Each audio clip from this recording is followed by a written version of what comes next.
Let's talk all about AI in business. It's hosted by Brent Muller.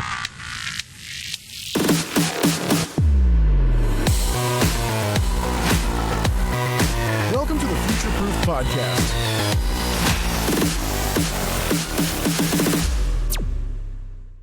Hi, and welcome to the latest episode of the Future Proof Podcast. I'm your host, Brent Muller. For today's episode, we have a really exciting guest, and we'll introduce Michelle here in a second. For those of you just joining the podcast, we're a B2B growth SaaS growth company, and we specialize in helping companies scale their revenue utilizing AI.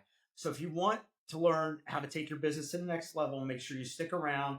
And if you're interested in just having a growth consult with us, just drop a word growth in the comments or DMs. Great. So Michelle Knox from WindSolar USA is our guest today. Michelle, welcome. Thank you, Brett. Glad to be here. All right. So first, everybody always wants to know, the founder's journey. So talk about your career leading up to starting WindSolar. Yeah, so when I was in my 20s, I was in business. My background is actually business management, business administration. I worked for an insurance agency and managed the department that did home and auto insurance. That was all fine and dandy, but I just didn't really feel like I was making much of a difference in the world other than making sure people got a good price on their insurance. So I had a daughter, and they'd let me work from at home, which was kind of unheard of in the early 1990s. Very unheard of back then. They were using dial-up internet Yeah. for me to dial in from at home. But when she turned 3, they, were pressuring me to come back into the office. So I started looking for places for her to go that I felt comfortable with, and I discovered the Montessori method of teaching. So I decided I wanted to be a Montessori teacher. So Wow. I ended up this happened on the club car on the way to Chicago to celebrate my anniversary with her father, drinking a Jack of Coke or two, and I decided, Love hey, it. I'm going to be Best a ideas always come that way, right, Michelle?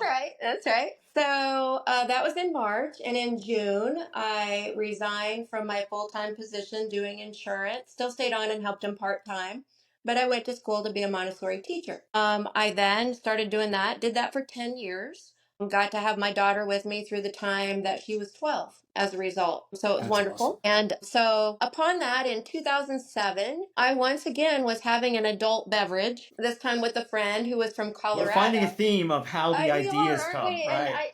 And I hate to say it, but No way. That's great. Your journey's your journey, right? That's what everybody, and believe me, there's enough founders and CEOs watching this going, same thing happened to me. Yes. well, so he was from Colorado, and he says to me, hey, I wonder if someone could take out a loan for a solar energy system, could use the utility savings each month to pay that loan off, and then have cream at the end, free energy from the sun. That was very intriguing to me. And at the time, I had summers off because I was a teacher. So I started investigating to see if I believed that could happen. And I did find that I thought it could happen with a payoff of about 20 years. So still 5 years of cream at the end, that free energy from the sun. So it seemed like a good endeavor to me. So I ended up then resigning from my Montessori position, and I went to school for renewable energy at the Midwest Renewable Energy Association up in Custer, Wisconsin. I did that in research and development for about 3.5 years. And then I went full time with my business in November of 2011. Worked on my own out of my home until 2015, hired an intern at that point. Still worked out of the home, then hired him full-time and another employee in 2016. And then I decided that I was the Velveteen Rabbit. I was real. And that it was time to get an office. For an office. So I got an office downtown Springfield that I still have today. And WindSolar USA has continued to grow. We support not only residential, but also commercial and ag producers and nonprofits. So we try to appeal to all market segments and help folks find a path to energy security and stability while offsetting their utility bills and factoring favorably to our environment. That is awesome. And so you're hitting it from all angles. You help consumers, but you also are residential, but you also do commercial, agricultural, and so that's amazing. And nonprofits, with the passage of the Inflation Reduction Act, which for our industry was awesome in that it, for the first time, gave nonprofits the ability to gain what is the equivalent of the tax credit? Because they don't pay taxes, there was no way for them to get that credit. And with the Inflation Reduction Act, it returned 30% as the tax credit, but also extended that through an initiative called direct pay or elective pay to assist nonprofits in gaining that same opportunity that their for-profit counterparts had always been able to enjoy. Wow. Yeah. I mean, honestly, it makes sense, right? You think about everybody wants to be able to utilize multiple energy sources and especially renewable. And who doesn't want to get energy from the sun? Yeah, and who needs it most? Those that are nonprofits that are trying, churches, schools, things of that nature. And it was Heck yeah. unfortunate that they'd never been able to participate. So I'm very thankful that the Inflation Reduction Act changed that opportunity for that class of customers. Yeah, absolutely. And before we get into some of the legislative stuff, which I'd love to dive into a little bit, talk to me about kind of your vision for wind solar going forward and kind of what you've seen changing in the industry, right? Obviously, you just told us about that, the Inflation Reduction Act. But, to me, it seems like the momentum is really starting to build for alternative energy sources more than I've ever seen. Yeah, and I actually, I live in Illinois, and in Illinois we have a great renewable energy credit program that has served to really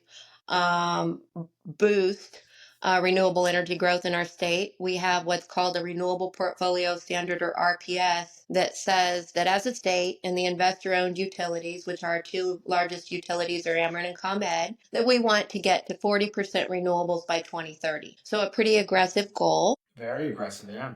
And our renewable energy credit program is the vehicle that's allowing that to happen. So it incentivizes customers for 15 years of renewable energy growth into the local grid system in Illinois, and serves as an opportunity when coupled with that federal tax credit or elective pay that I just mentioned. Right. Really gives consumers an opportunity to go solar and have about 60% of the project cost offset through these two incentives. And that's before we even talk about what they're saving on their bill. So that's been awesome. As a point of reference, when I started and was doing that research I mentioned earlier back in 2007, 2008, the cost per watt to install solar was around $6.50. Now that same cost per watt is around $3.15. So Wow. just So the half the sheer cost. cost, yeah, has came down considerably. And then when you stack those incentives on top, it really gives a great opportunity for consumers to choose clean energy and to have some energy independence and sustainability in their portfolios. Well, that's awesome. And so, I'm guessing that you do this across the country. Really, I just focus on Illinois, Okay. and primarily I focus in central and southern Illinois. Okay.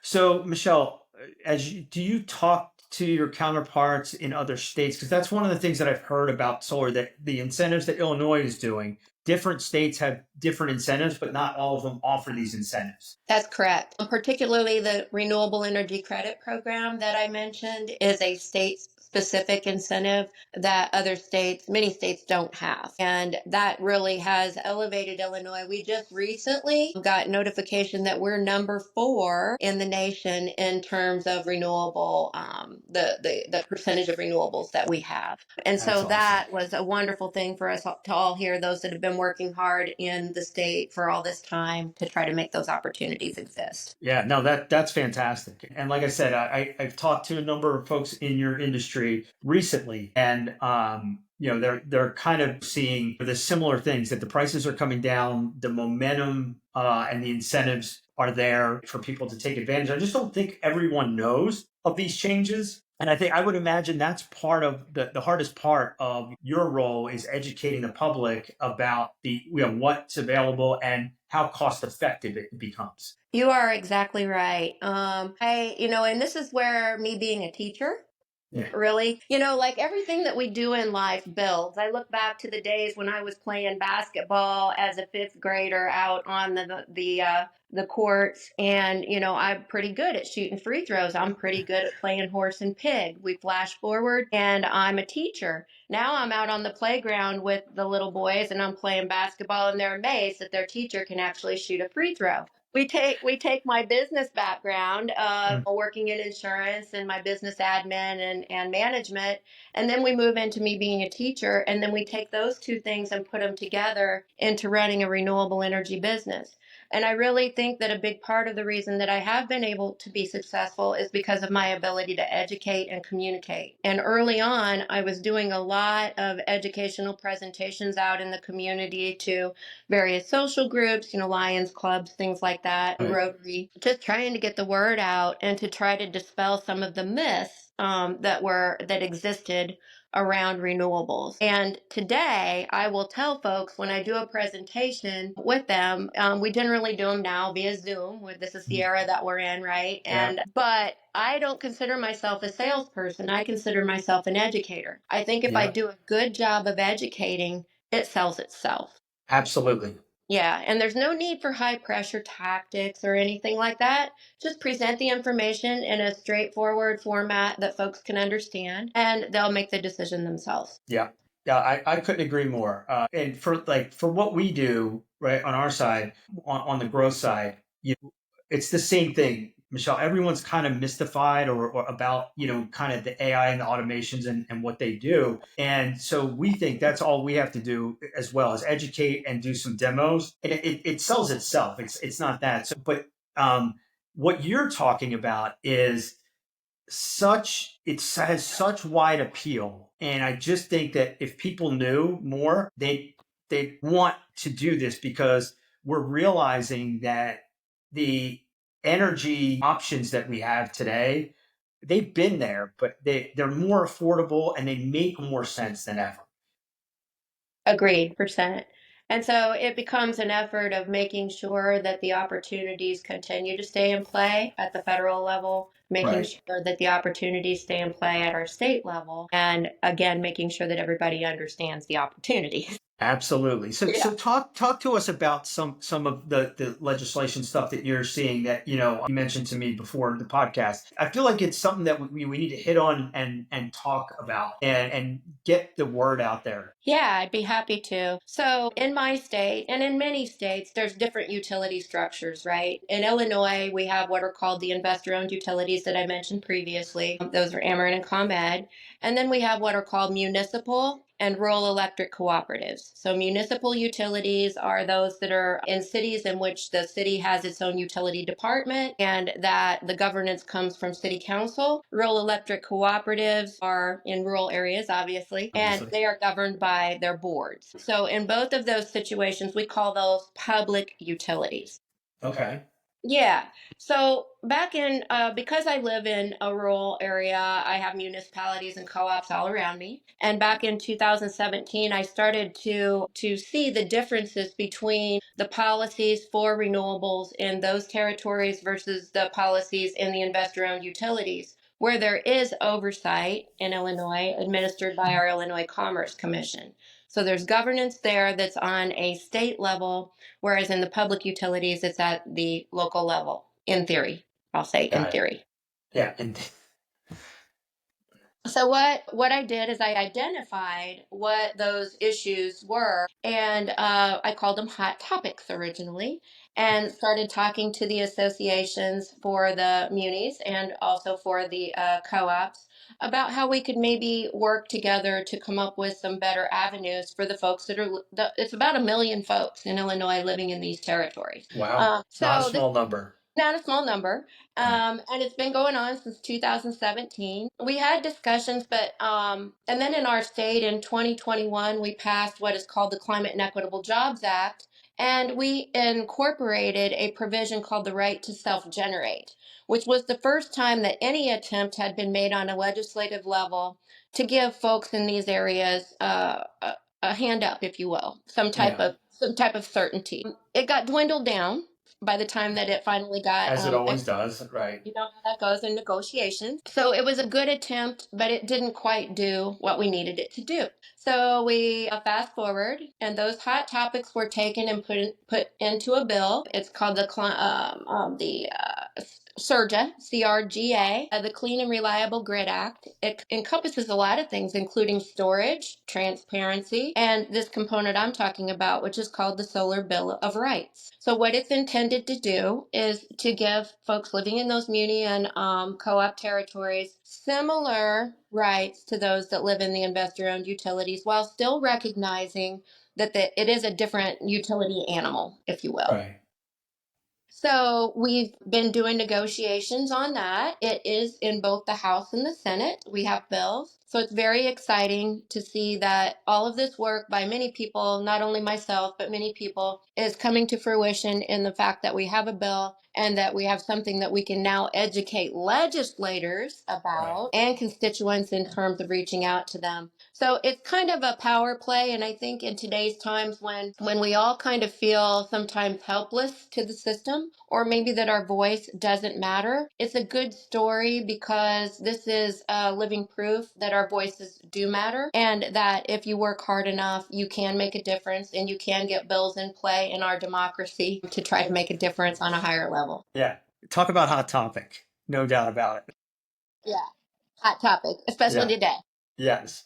But hey, look, kudos for getting it that far, and hopefully, it makes it over the finish line. At least some form of it that makes sense, right? Yes, thank you. Yeah. So, Michelle, switching gears just a little bit, talk to me about, the impact of emerging tech in your industry, because I would imagine that that's part of what's bringing the cost down, right? And including the incentives and at the federal and state level, but also the technology advancement in all of these types of energy. Exactly. So we'll start with solar modules. And we call them modules, not panels, just so that we're using the right terminology. Yeah, good. And when we put a group of modules together, we call that an array, and we can have multiple arrays. So when I first started, modules were, well, let's say 2013, modules were about 250 watts for a 60 cell residential. And today, we're seeing about 410 watts in that same space. Wow. So the technology hasn't changed, just the cell efficiency has increased, which means that we're getting more bang for our buck in the same space. In addition to that, the degradation, that means that all modules will degrade a little bit over time. Previously, modules were warranted to be producing about 80% of their rated output through year 25. That worked out to about 0.7% of degradation. Now we're seeing that number for most module manufacturers be at 0.5%. So, a drop in what we're going to decline in the energy that we produce each year just because of that increase in cell efficiency and the lowering of the degradation. That's modules, okay? Yeah. Next, we'll move to racking. Hasn't really changed much other than just some efficiency in terms of how long it takes installers on the roof to be able to get the rails in place. And so because of that efficiency, that lowers labor cost, which allows the cost per watt to come down and the consumer to get a better deal. That's awesome.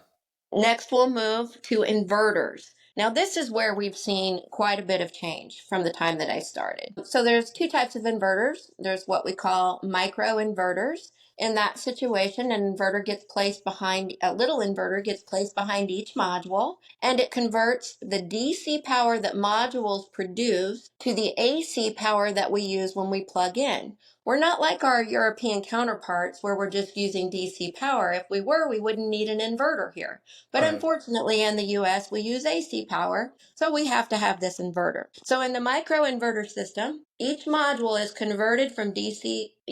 power is converted from DC to AC at the module, and then it's fed into the breaker box to feed the loads. Any excess goes back through a net meter where it's kept track of and banked for future use. That's one type of inverter. The other type is a string inverter, where we wire the modules together in a series string, similar to Christmas tree lights. Right. And we know what happens when one Christmas tree light goes out. And Yes, we do. Okay, so historically with the string inverter, if you had anybody in that series string that was shaded or that was defective, the low performer would pull everyone else in the string down to that level of production. That wasn't good. but it's a very cost-effective way to convert DC to AC. So some inverter manufacturers, specifically one called Solar Edge, came up with an opportunity to couple a little partner, we'll call a DC power optimizer, an electronic device behind each module, and it doesn't convert the DC to AC. All it does is isolates it for that particular module so that if someone's shaded in that series string, it's okay. That guy gets pulled down a little, but everybody else in the string that isn't shaded is doing their best work. Same thing if somebody's defective. Only that guy's pulled down, everybody else does their best work. And the little optimizer's a tattletale because on the monitoring portal, it'll actually throw up a red flag or a yellow flag if there is a problem, tells us where it's at, who the bad player is, and then in many cases, we can now dial in to tech support. They can dial into the inverter itself, can review it, and can get a warranty item on the way without ever having to do a truck roll. Wow, So that's fantastic. major advances in terms of how we can troubleshoot, diagnose, and remedy issues with solar systems today that were not present even back as far as 2013. So now the other thing that we have coming into play that I think is going to continue to grow is storage. So it's kind of become the buzz. Like when I started, I trained on solar, I trained on wind, I trained on solar thermal. And back in 2008, wind was kind of the buzz. Everybody thought wind was sexy. Luckily, I trained on all three because as it turned out, wind ended up, at least not in the residential and small commercial sectors, turned out to not be the best opportunity financially for most consumers. And so luckily I had that solar to fall back on. Now what I see is happening is storage is coming into play. And so storage can be integrated for multiple reasons. Number one, just security, wanting to know, hey, if the grid goes down, I want to make sure that I've still got power and that I can still remain operational. So that's number one. Where we see it really coming into play beyond that is two other scenarios. Number one, manipulating utility policy. If you have a utility whose feedback rate is less than retail, rather than feeding those kilowatt hours back to the grid and getting a lesser value, you can send them to your battery. You can store them, and then at night, when the sun's not shining, you can dispatch them, and you're still getting a full retail offset. That's number one. For commercial entities that pay what are called peak demand charges, those are charges that are based on the largest interval of usage, either throughout a month or throughout a year, depending on the utility. And for those commercial entities, they can use storage to discharge their battery if they know when that is going to be analyzed. They can discharge the battery during that period of time, so they're not pulling from the grid much. So their peak demand is lowered, and therefore their charges get lowered. And for commercial entities, that can be 30 to 40% of their bill on a basis. It's a big deal. Yeah. And so using storage in the future to manipulate those items at a consumer level makes good sense. Now, at a utility level, think about it even larger. So a utility that's purchasing power on the open market could purchase power at 2 a.m. When there's very low use and the rates are low, or charge up their batteries. Then dispatch those batteries in the afternoon of that hot summer at a time when they would be paying those exorbitant demand charges and help to reduce their peak demand as a utility. So I think storage is really where it's at and what we're going to see coming into play a lot more in the renewable realm in terms of working with renewables to help reduce peak demand, to help offset variability of renewables. As folks like to say, when the sun's not shining and the wind's not blowing. we have storage, we have batteries that can help us through those periods. That's awesome. I see that becoming a much larger player in the future. Yeah.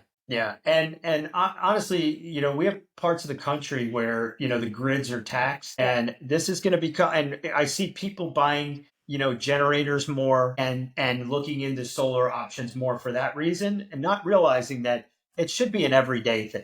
Right. Yeah. And if we had incorporated this, let's remember Jimmy Carter back in the 70s when he put solar modules on the White House. Yeah.